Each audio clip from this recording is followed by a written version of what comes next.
If someone would have set 15-year-old Charity down and said, hey, baby, what's really going on? I wasn't at a place where I would have been able to talk about it because one, it was ingrained in me that you don't talk about it. And two, I didn't have the words, honestly, at 15. Welcome back to another video. So you know someone or you yourself have been through something traumatic, but you're not ready to talk about it, or she's not ready to talk about it. So in today's video, I'm gonna share 4 things to do when someone has gone through something traumatic in their life and you're unsure what to do.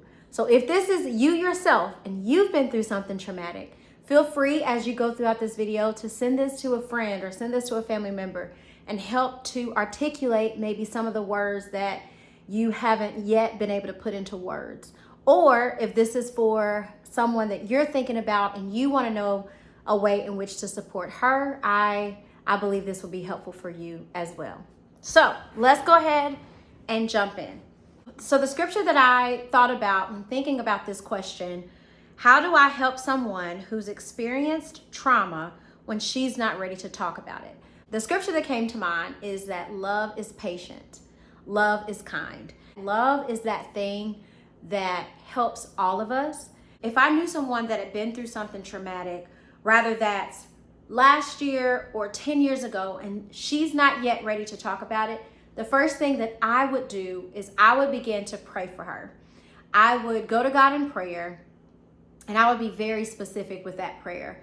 Rather that was sexual abuse, maybe she was raped, maybe she lost her innocence, maybe something happened in her life where someone betrayed her sexually, or if this is a pain where someone has died in her life and she's not yet ready to talk about the hurt that she feels after that death, and she's not yet at a place where she's grieving well, but she's not wanting to talk about it.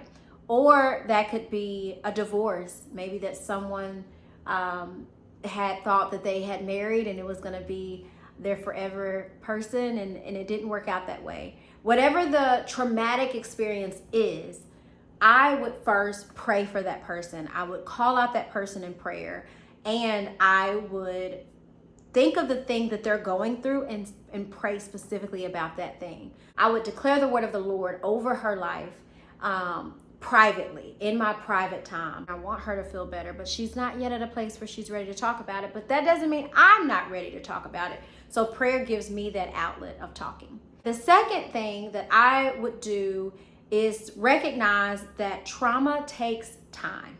I wouldn't rush the process. Everyone's speed is different. Everybody moves and flows according to their own time. So if you know anything about me, my name is Charity Lachey, and there are many vast variety of things that I have overcome, but one of those things is domestic violence. I grew up in a home of domestic violence that started at age 7, and it didn't end until age 14. So for 7 consecutive years, I was in a home where violence was normalized, where violence was acceptable, and it was one of those things that you didn't talk about. What happened in that house stayed in that house. Things were brushed under a rug. So I did not begin to talk about my things until I gave my life to God at 21. And so if someone would have set 15-year-old Charity down and said, hey, baby, what's really going on? I wasn't at a place where I would have been able to talk about it because one, it was ingrained in me that you don't talk about it. And two, I didn't have the words, honestly, at 15 to talk about what 7 years of abuse looked like in my home. I literally didn't have the words formed. So I think it's important for you to recognize and to remember that trauma takes time, and you have to give that person as much time as they need. And sometimes that's a while. The third thing that I would do is I would listen more than I would talk. Okay, so you obviously want to recognize and be sure that you're at a place where you can handle the things that that person may be sharing that they've been through. And if you're not, then give yourself the boundary and the grace to know that you don't have to be the person to listen. But if you decide that you're going to listen, then do that.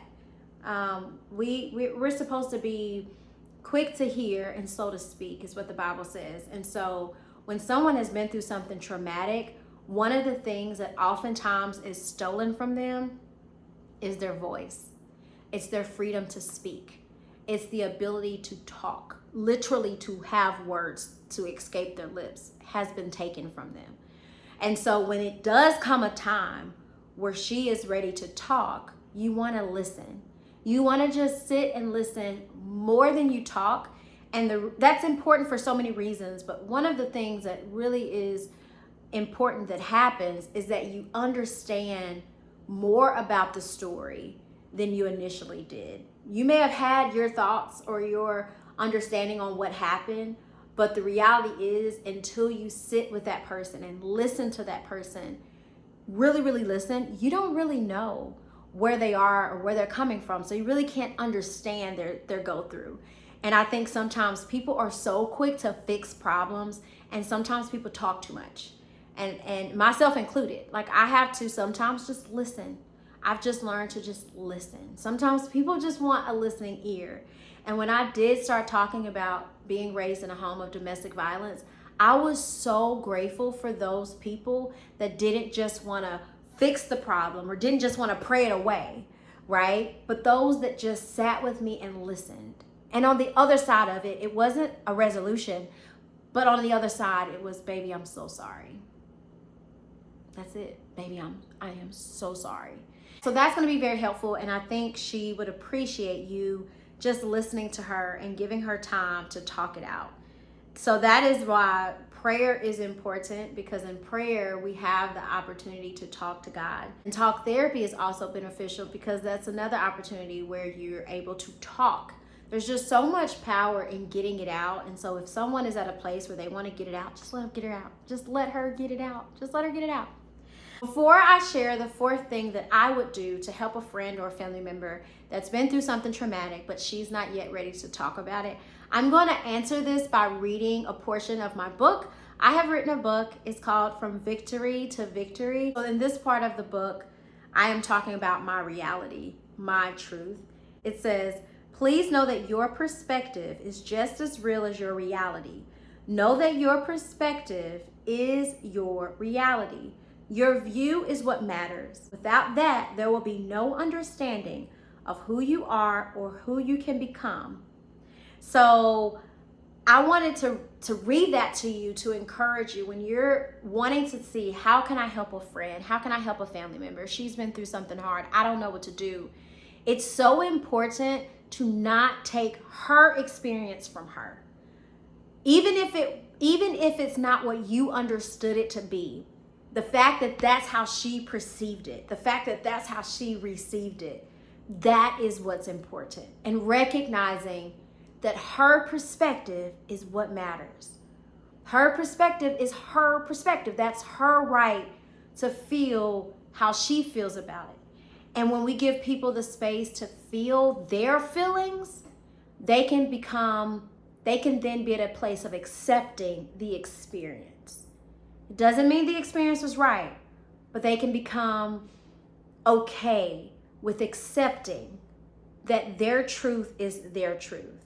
So that's what I have this week. I hope this was helpful. If it was, don't forget to let me know in the comments below. Don't forget, every Wednesday, come here on this channel. We have Worship Wednesday every other week and Restoration Wednesday every other week, okay? If you want to submit a question that you would like to be answered, please email your question at admin@charitylashay.com. I'll put it right here. Send your question there and I will get to it as soon as I can. Thank you so much for watching. Until the next one, be patient, be present, and trust the process. Remember, restoration and beyond are possible. I'll see you next week.